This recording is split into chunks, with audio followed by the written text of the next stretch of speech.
Today's daf we're going to be learning is Menachot, daf lametet. We're going to get started from the top. The first part of our daf is going to deal with all different laws of the strings of the tzitzit. From there we're going to move, well, the truth is it's really all talking about the strings, but from there we're going to get more into the issue of which types of begadim, which types of clothing, can you put which strands, and the whole laws we talked about shatnez, of mixed types of wool and linen, and that's going to be the second part.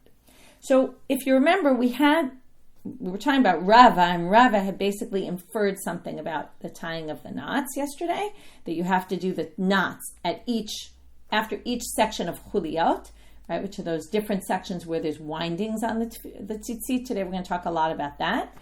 Now Rava is going to make another statement, starting from the top of our daf. Amar Rava, Shma mina kesher elyon deoraita. Remember, the elyon we said is really the bottom one, even though it really means top, because if you hold the tzitzit in your hand while you pick them up, then it's the top, which really means, again, you have the tzitzit. Let's just talk about it.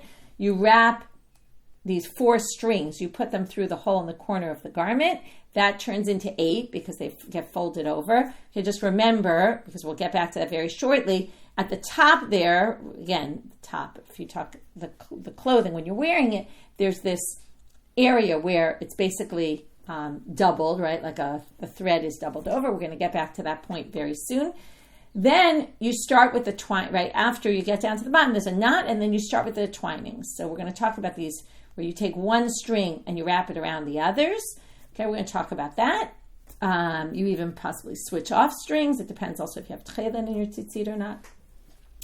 Then, after you finish there's 4 sets of twinings, which we don't actually have the number of twinings here in our Gemara, but there are 4 in most tzitzit.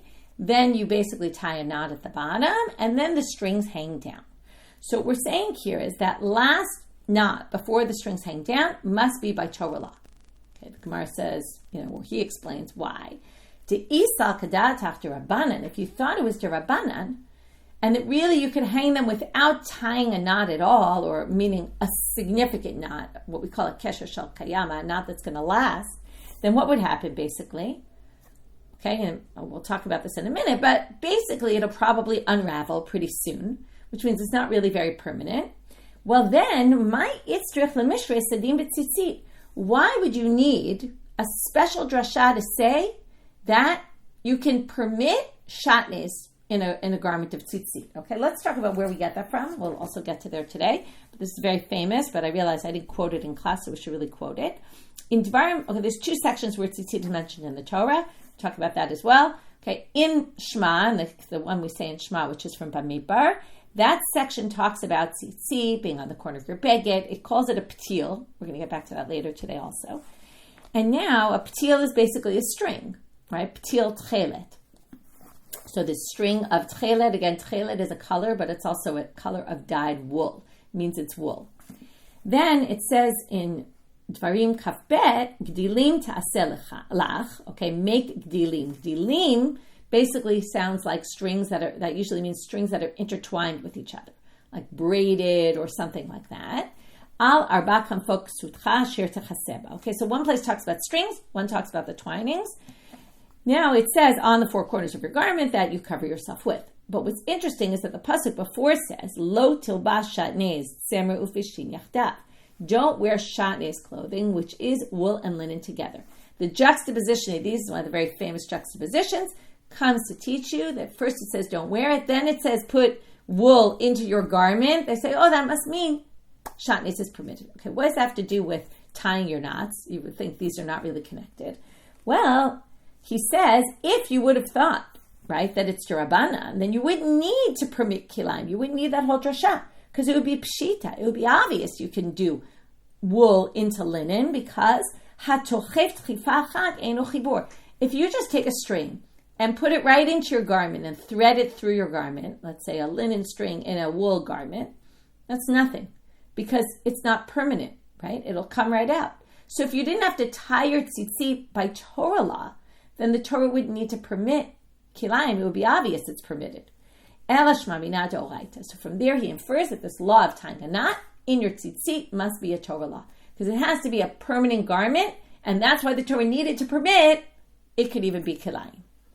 right? Shatnez, kilayim, it's the same thing. Kilayim is the general term for mixed items together, and shatnez is specifically the clothing. Amar Raba bar Rav Ada, Amar Rav Ada, Amar Rav. Okay, so Rav Ada bar Rav Ada says in the name of his father, who says in the name of Rav, Im nifsak hachut me'ikaro, psula. Okay, now remember this because we're going to get back to it, where you put the strings in through the hole at the top, right, the basically the bottom of your garment in the corner. So it's basically a loop at the top. What if you cut one of those strings right there at the loop? That's what it means, nifsak hachut me'ikaro, or not, if you cut it, it gets torn at the top. So psula, your tzitzit are no good, because now you're missing one of the strings. Okay, assuming one got, or all of them. Okay, because why? That's where it connects it to the garment. Without that connection there, okay, think about it. That's the only place that tzitzit are touching the garment. So if it's cut there, then it's hanging loose, and then it's true, it's tied to a knot of some other strings, but it's not really on your garment anymore. So Yativ Rav Nachman v'ka'amar la lahashmata. We're going to have a few dealings of Rav Nachman and Rava today. Rav Nachman repeated this halacha that he heard quoted in the name of Rav. Eitive Rava le Rav Nachman. Rava comes along and says, hey, I have a Tanaic source that disagrees with what you just said. Okay, whatever they're talking about, this is in the beginning when you're putting the strings in. We're going to see in a minute what they mean. In other words, what does it mean? You need a requisite amount for how long the string is going to be. Aval b'sofo, and techelet means when you create the tzitzit, when you put the strings on. Aval b'sofo, but in the end, while it's on you, if it tears, shiarav v'gardumav koshu. It's going to be hard to translate. Shiarav means the remainder. In other words, if you just have a little bit left. And gardumav. What are gardumim? Well, didn't we just explain there? Shiraim, if you have a little bit left, remainder. So these two words seem to mean the same thing. Okay? Those, either shiraim or gardumim, either one could be koshu as long as you have a little bit left. So comes Rava and he says, okay, let's look at this source and let's try to understand what they're talking about. My shiarav, umay gardumav. What are shiraim? What are gardumim? My lav shiarav de ifsik minayu v'ishtayir minayu. Shiraim must be the way we explained gardumim yesterday, which is it broke off, right? And there's a little bit of the string remaining at the bottom. But gardumav de gardumi gardume. Okay, that didn't really help you. That's like what you always learn in school. If they ask you a definition of a word, never use the same word to define the word, right? In the definition, well, here they did it. It doesn't really help us. But what basically Rava must be saying is, it must mean to cut it at the top, okay? So we have either strings that are left at the bottom, or if the string tore at the top. So that must be what gardumim is, because if it's not shiraim, which was what we thought it was yesterday, right, it must be this. But obviously Rav Nachman's going to have an answer, and what does he say? Lo, chad katani. No, it's really just talking about one thing. He rereads that source again. It's all just a matter of how you read the source. Doesn't mean two different things, in which case what else could it mean if not cut, torn at the top, which then contradicts Rav Nachman, because there it says, as long as there's a kosher, as long as you have the string still left there, a little bit of it, which it's still there, it's kosher, and Rav Nachman said it's not. But Rav Nachman says, no, it's all one thing. Shiarav v'gardumav is actually shiurei gardumav kosher. There's no vav in between, he says. It means the remainder of the gardumim. Okay, this in itself is a little bit strange, because remainder of the remainder, right? That's basically gardumim is also remainder. So v'lema gardumav shiarav lamali. So they say, okay, Rav Nachman, that maybe you could try to claim that. But then why does it say the remainder of the gardumav? Before we saw, right, the Bnei Rabbi Chia just said gardumei techelet shirim. You could have just said gardumav. Why did you add the word shiraim? Hakamash malan de beinan shiura legardumav kedei la'anvan. And this reminds us of what we learned yesterday. The reason the braita, according to Rav Nachman anyway, uses the term shiurei gardumav to say the remainder of your gardumim, of your remainder, basically what he wants to say is there has to be enough of a remainder to tie a little knot, right? Which is what we saw yesterday. So the word shiraim comes to tell us there has to be enough to tie a knot. Okay, obviously he doesn't say it explicitly, but that's what he says. It's referencing this halacha. Okay, so we had two laws so far. One is the top knot, which again really we would call the bottom, is essential. Number two, if it tears at the top, at the top, right, at the rebege, right by the corner there, if the string tears, it's no good. Now we're going to have two halachot. One, okay, I just want you to pay attention to the names. You'll see why in a minute. One, Raba is going to say in the name of Rav, and one Rava is going to say in the name of Shmuel, and each time Rav Yosef is going to pipe in and say, hey, you attribute this to the wrong person, okay? In the case where he said Rav, he says it's Shmuel. In the case where he said Shmuel, he said Rav said that. Okay, so that's the structure of this next part, not the content. We'll see what the content is. The content of both these statements has to do with the krichot, the windings of the tzitzit. Yativ Raba v'ka'amar mishmei de Rav. So Raba says in the name of Rav. I just want to check. The second time it says Raba. Yeah, some people say the second statement was Raba as well. Okay, there's a different girsa here. But the first statement is Raba in the name of Rav. Chut shel kerech ole min haminyan. So the string that you use to wind and wrap around the other ones, that counts as one of the, right, in the end you need 8 strings. It's really 4, but they turn into 8 when you fold them over. So when you string them in, basically.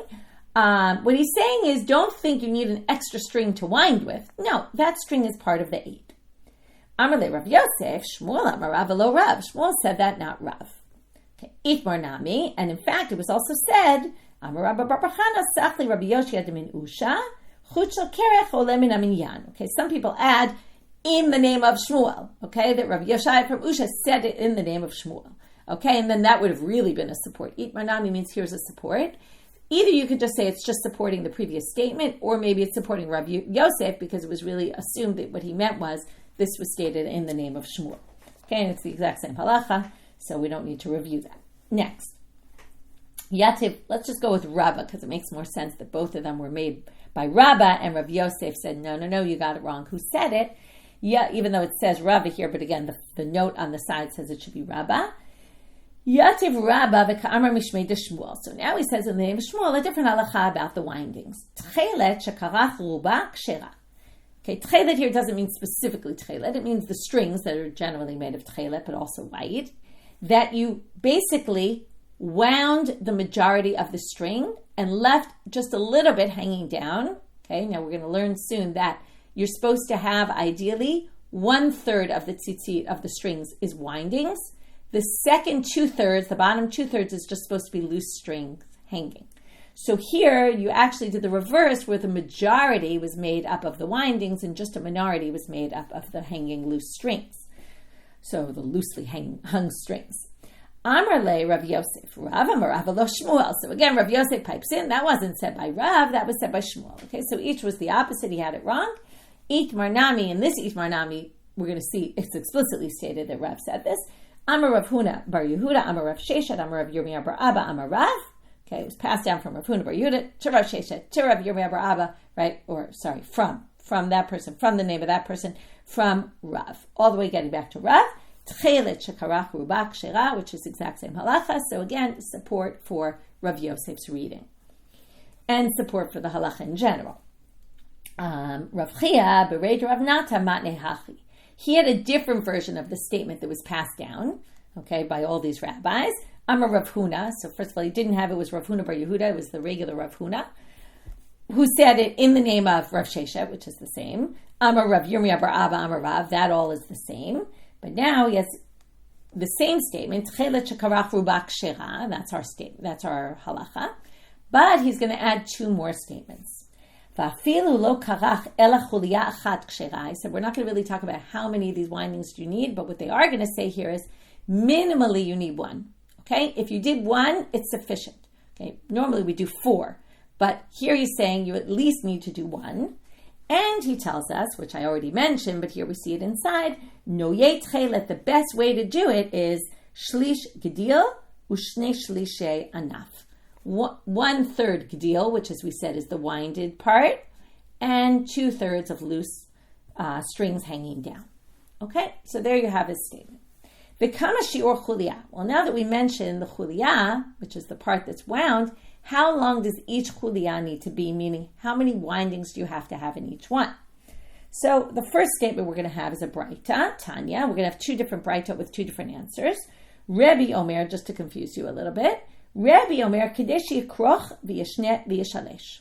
They basically wind it once, twice, 3 times. Okay, basically it's another way to say 3 windings. So that basically means take 1 string and wrap it around 3 times around the other strings. Tana, but a different braita says, hapochet lo yivchot misheva. If you don't want to do so many, no less than 7. V'hamosif lo yosif al 13. No more than 13. Okay, from 7 to 13, why are those magic numbers? Hapochet lo yivchot misheva, they explain in the braita why. Don't do any less than 7. Keneged shiv'a riki'im, against the 7 firmaments, right? Those are these layers in the heavens. There's 7 of them. What does this have to do with anything? Well, if you remember, we didn't learn this yet, but this is famous. Why techelet? We're going to get to this in the Gemara soon.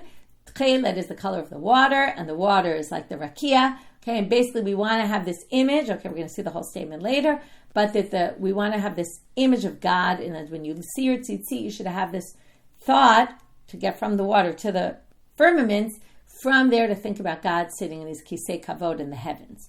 Okay, so the idea is to remember to be thinking about these firmaments. So you do 7 in place of the 7 firmaments. What does that have to do with 13? Well, hamosif lo yosif al 13 keneged shiva riki'im v'shisha avirin shebenehem. If you take the airspace in between each, right, in between 7 items, there'll be 6 spaces. So 7 and 6 is 13, and that's how you get to the maximum is 13. Okay, there's all different customs. The prevalent custom is to have the first winding 7, then 9 or 8. Some people go by the Arizal that it's 8, then 11, then 13. Okay, so there's different numbers of of the windings in each one. Anyway, there's all different opinions. How you do it, how you mix you also don't use the same string. You mix white and techelet if you have techelet in your tzitzit.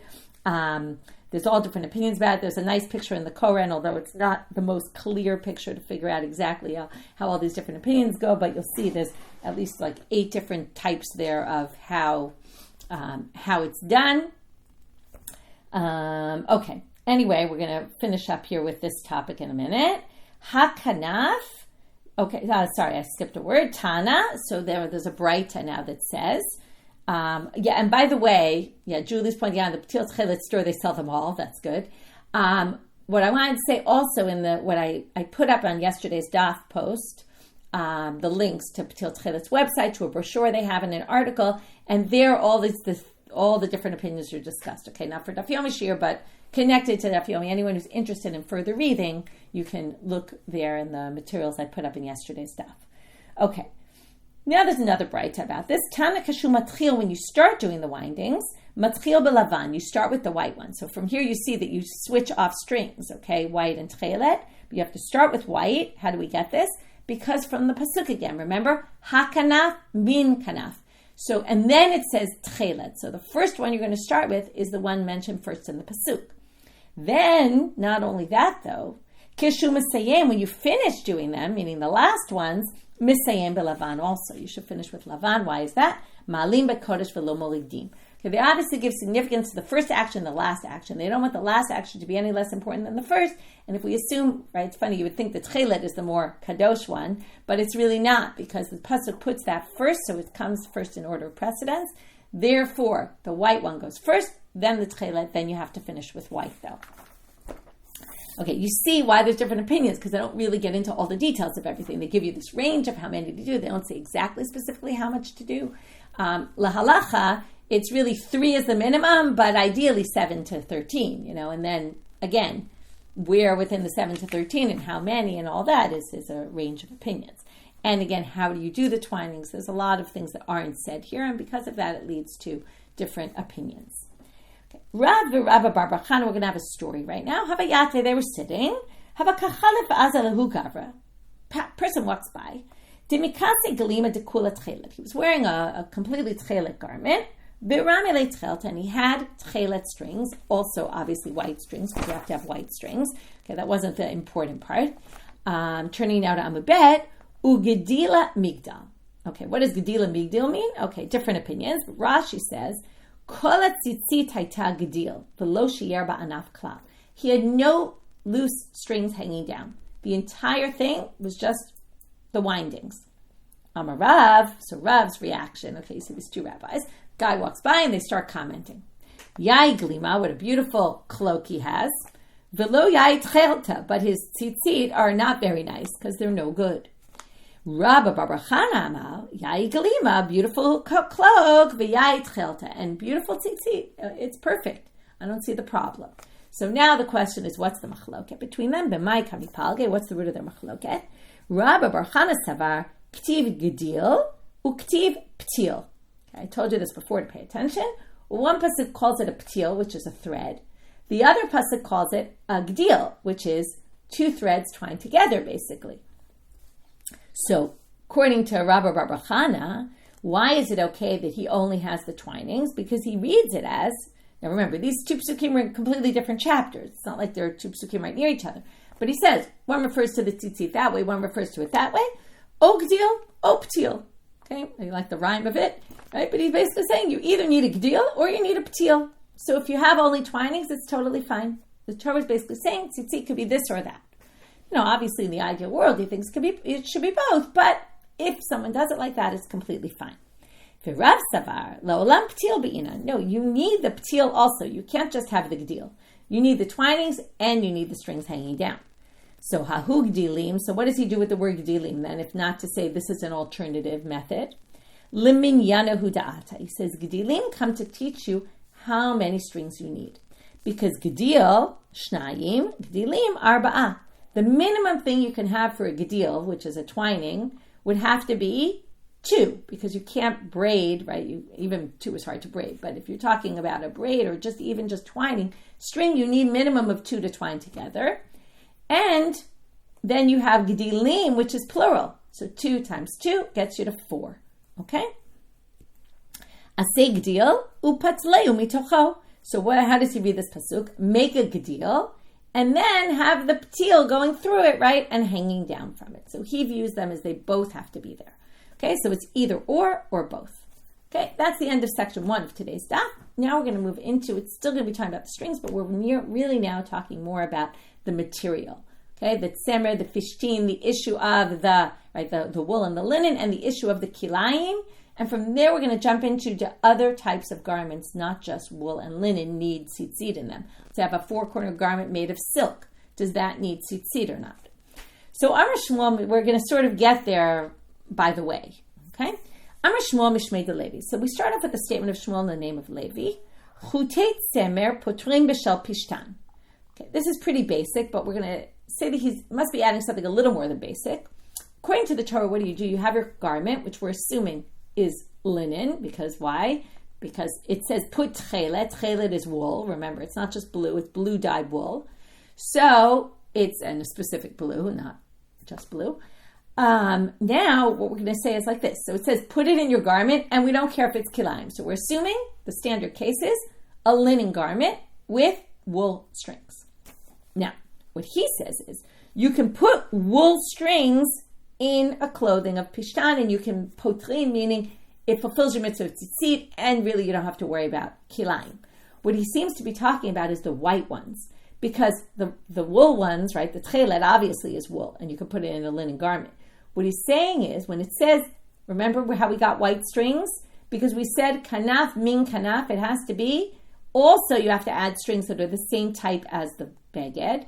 We said same type means color. Now we're going to see same type doesn't necessarily mean material, meaning you can even put, you can put linen threads that are white, but you can even put white threads that are wool in your white linen garment.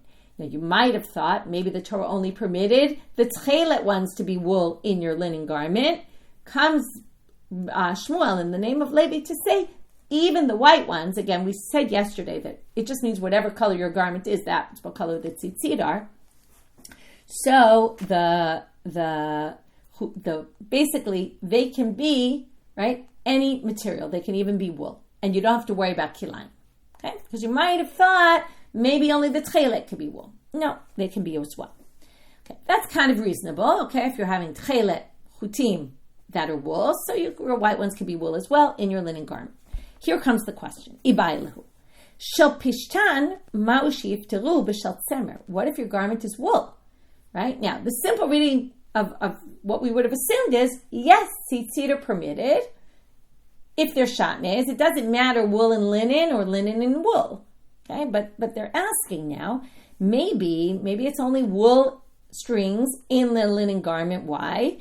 Tzemer b'shel pishtin hu de patal. Why? Right? Because the keva de techelet patra lavanami patar. Now you could say what Shmuel said in the name of Levi, your white ones can be wool in a linen garment. Why is that? Because Obviously, your techelet ones can be wool. That's what the Torah says. Put wool into your linen garment. So, therefore, the white ones can also be wool in your linen garment. But who's to say it's the reverse as well? Maybe it's not necessarily the reverse. Maybe if you have a garment that's made of wool, you could put your techelet strings in there, but maybe you can't have linen strings in there. Aval pishtim b'tzemer lo. O dilma, or do we say, no, kevan dichtiv lo tobah shatnez tzemer ufishtim yachdav, gdilim ta'aseh lecha. No, maybe you just say, since, right, here's the other side of the question, since it just says, it juxtaposes the pasuk about shatnez with the pasuk about tzitzit, and that teaches us that you're allowed to wear tzitzit that are kilayim, mixed between wool and linen. Lo shnat tzemer ufishtim, v'lo shnat pishtim b'tzemer. Shouldn't matter which direction. That's the question. Does it go both ways, or is it only the case the Torah was really talking about putting wool into your linen garment? Tashma. Okay, this is going to be a very easy answer, but that answer is going to get us off on a big tangent. Tashma da Amar Rachba Amar Rav Yehuda. So now we're quoting an Amora, okay, second generation Amora Rav Yehuda, who says, and basically he's going to say this explicitly, Chutei tzemer, wool strings, putrin b'shal pishtan. Right? Exempt your garment, and pishtan, again, exempting means you fulfill the mitzvah of tzitzit, and obviously if you can wear them, then we don't care about the shatnez issue. V'shal pishtan putrin b'shal tzemer. He basically says it goes both ways. So there you have it, very clear. Hutei tzemer ufishtim potrin b'chol makom. Now he brings up another point, which is going to get us off on our tangent. Any garment, whatever material it's made out of, a four-corner garment, you can use tzemer and fishtim strings, okay? And he seems to be saying even together. In other words, you might think maybe shatnez only works in wool strings, in wool threads, in a linen garment, or the reverse. But what if I want to put white linen strings together with techelet wool strings in a silk garment? Is that going to work? He says yes, no problem, because kilayim is permitted across the board in tzitzit. So that's his next point. And then he says, the last thing, which connects with that really, b'chol makom ve'afilu b'shirayin, even in silk. And what he wants to basically say is, all other garments, even silk, I don't know why he says even silk, okay, what I think he's saying is whether you put your tzemer and fishtim together, you can put them, right? You can put a mix of wool and linen threads in any garment, meaning in wool, in linen, and even in other materials. Okay? So what he's basically saying is other material clothing are chayav and tzitzit, which we're going to see is a big machloket, not necessarily agreed upon everybody. So and immediately that's what we're going to see, but that's what we're going to get off on. So we basically brought a review just to answer the question. We have a very basic answer. Yes, of course you could put linen threads in a wool garment, just like you could put wool threads in a linen garment. It goes in both directions. But it even goes farther as to say you could even put a mix of wool and linen in a garment that's not even, right, that's not even wool or linen. Okay? And what he obviously thinks is that other garments are obligated to have tzitzit on them. So if you're wearing a four-corner garment made of silk, you have to put tzitzit on. Upliga de Rav Nachman, but he disagrees with Rav Nachman because Ta'amar Rav Nachman hashirayim pturim min tzitzit. He thinks that silk garments are exempt from tzitzit. Okay, they're not obligated. Well, I told you before, pay attention. Rava asked Rav Nachman and raised difficulty on Rav Nachman. Now we're going to have a big back and forth between Rava and Rav Nachman. Eitibei Rava le Rav Nachman. So Rava brings a Tanaitic source like he did earlier in the daf against what Rav Nachman says.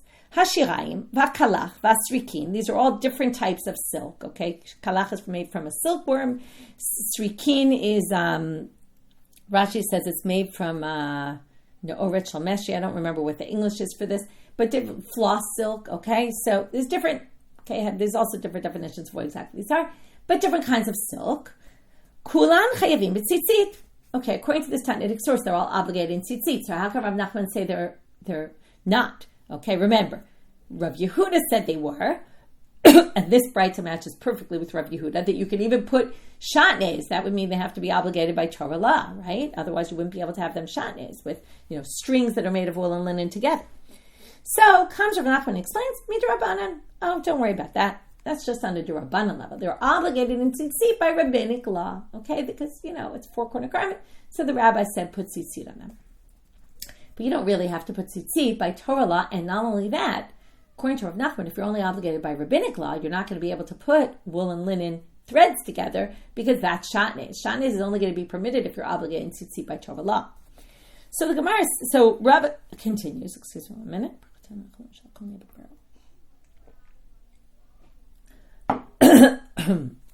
So now Rava counters and he says, what do you mean? How could you say it's rabbinic?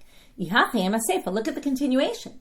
The continuation of that braita, we're going to keep uncovering the continuation of the braita as we go on.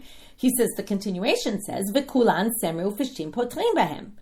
In all of them, meaning in all the types of silk that we just mentioned, you could use a combination of tzemer and fishtim, right? It says, wool and linen are permitted. Sounds like a combination of them. Now, Iyamar, and here we're going to go through what I just said, which is Iyamar Bishlama Doraita. If you're going to say it's by Torah law, then it's going to explain how you do Demishtaru Kilayim. That's why you're allowed to put wool and linen threads on this silk garment. But if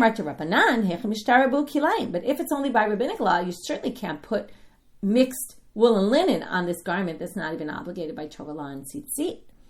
To which Rav Nachman has an easy answer. Ema o tzemer o fishtim. When it says wool and linen, and we have this a lot in Tanaitic sources, where even without raising these as difficulties and having issues, it's just obvious that and means or. Okay, it just happens to be, you wouldn't use this in the way you speak. You would say this or that. But in the Mishnah language or Tanaitic language, often they do use it. And basically he says it means if you have a silk garment, you can either put wool strings or put linen strings. It doesn't mean you could put them together, and that's how Rav Nachman answers the difficulty. So Rav Nachman stands strong in his opinion, right? Silk garments are not obligated in tzitzit, and they're only obligated by rabbinic law, and you can put either wool or linen, but you can't put them together. Hachinami mistabra, and he further proves it by saying, I'm going to further prove it from the continuation of that braita. I said we're going to keep uncovering more words. Now we're going to talk about silk strings. What if you have silk strings? Can you put silk strings as tzitzit? Well, hein biminan potrin. If it's a silk garment, you can put silk strings. Where does that come from? Hakanaf min kanaf. Right? The strings can be the same material. Shelo biminan ein potrin. But if it's not silk garment, then you can't use silk strings for your tzitzit. Now, why does this prove his point that it's only Rabbanan? Because he says, if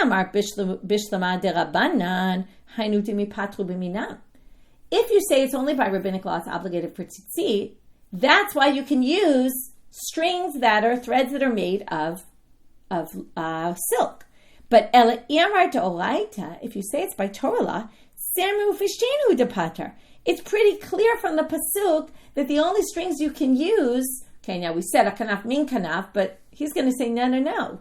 It has to be akanaf min kanaf, really means linen, and techelet means wool, and those are the only two types of strings that are mentioned in the Torah. So if it was obligated by Torah law, you couldn't put silk strings on a silk garment. It's a rabbinic law that silk needs tzitzit, so we'll be lenient and we'll let you put silk strings in it. So Rava, they say no, this isn't a good proof because yimishum halo iria, that doesn't prove anything, because you could say kid Rava, you could say it as Rava says somewhere else. Okay, de Rava, even though Rava is the one arguing with him, but now they're bringing some other statement Rava said to kind of counter Rav Nachman's answer. De Rava Rami, Rava brought a contradiction in the psukim. Ktiv hakanaf min kanaf. Now remember, he said your beged in the Torah could be any kind of beged. Remember, that was his whole theory. So if hakanaf min kanaf sounds like you could put the strings of whatever material your clothing is. Now, if your garment is silk, then you could put silk strings. On the other hand, it says uktiv semer ufishtin. Now, where does it say semer ufishtin? When it comes to tzitzit, it actually doesn't. It's a little tricky. Now, it does say techelet, but it doesn't ever, which is wool, but it doesn't really say pishtin. But what he says is, if you look at the shatnez pasuk, which is juxtaposed to the tzitzit pasuk, which is where we learn that it can be made of tzemer and fishtin, It says there tzemer ufishtin, so we're assuming that means the strings are made of tzemer and fishtin. So on the one hand, we have a pasuk that says it can be made of any material. On the other hand, we have a pasuk that says it can only be made of tzemer and fishtin, right? Wool and linen. So haketzad, how do you reconcile this contradiction? And this is going to explain exactly what it said in that Tanaitic source that Rav Nachman tried to use as his proof, but now it's going to actually prove the other way, which is tzemer ufishtin, and that's what we're going to basically set up is, there is an option to do hakanaf min kanaf, whatever type the beged is. And there's also a way to do tzemer and fishtin, and there's two different tracks. Okay, we're going to read it like that. Tzemer ufishtin potrin bein b'minam bein shelo b'minam.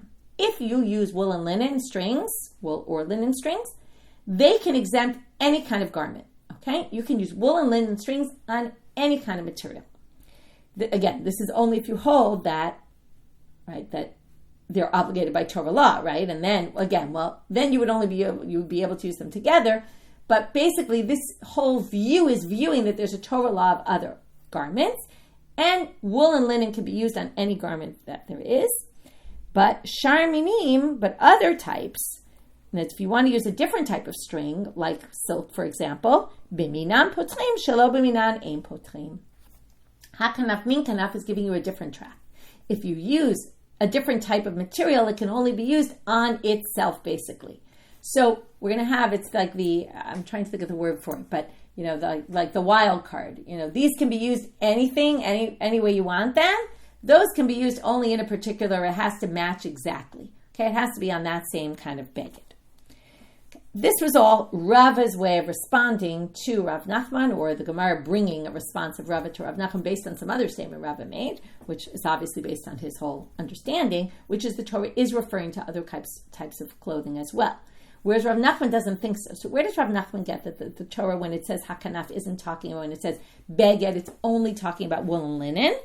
So Rav Nachman, kedetana debei Rabbi Yishmael. He holds like the Tana in the house of Rabbi Yishmael, detana debei Rabbi Yishmael.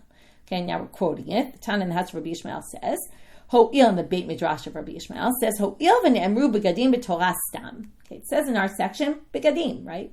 Put tzitzit al kanaf, right, on the corner of your beged, your clothes.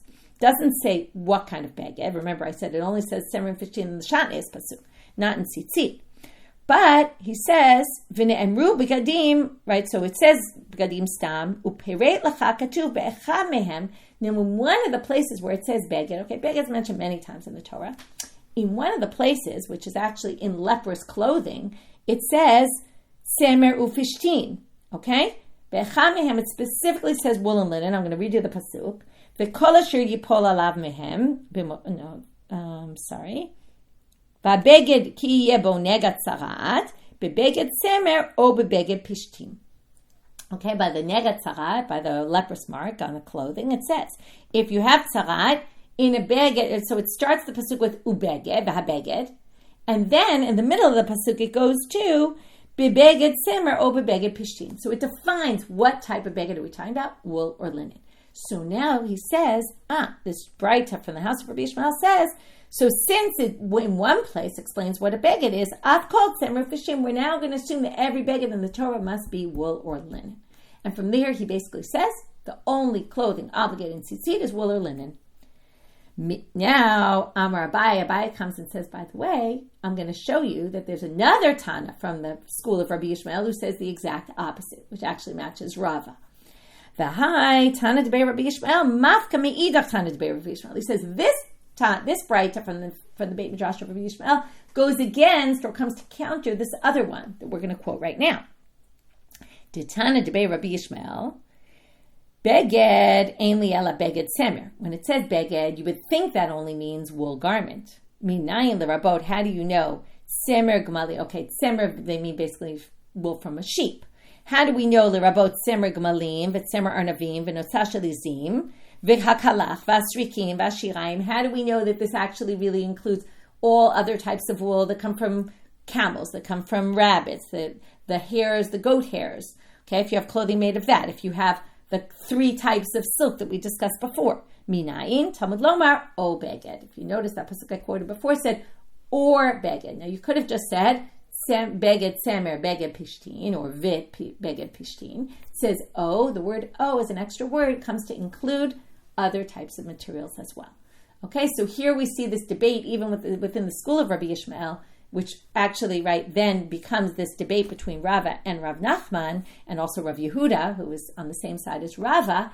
Basically, do other garments need tzitzit as well by Torah law or not? Rav Nachman said they only need by rabbinic law, and that's why you could put a strand of silk, right, the strings of silk in your silk garment because it's not even obligated by Torah law.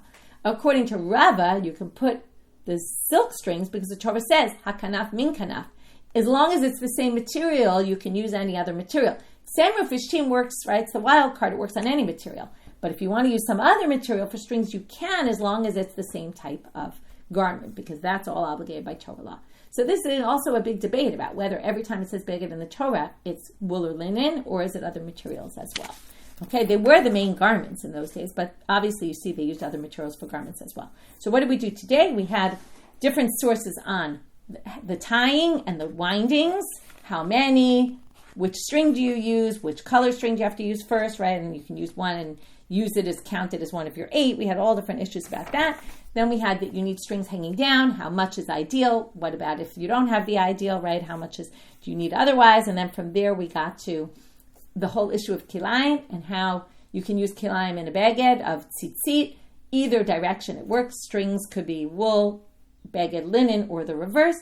And from that we quoted the statement of Rav Yehuda, which addressed the issue of other garments. And then from that we got into the last part, which we just reviewed. So we're going to end here. Wishing everyone a good day.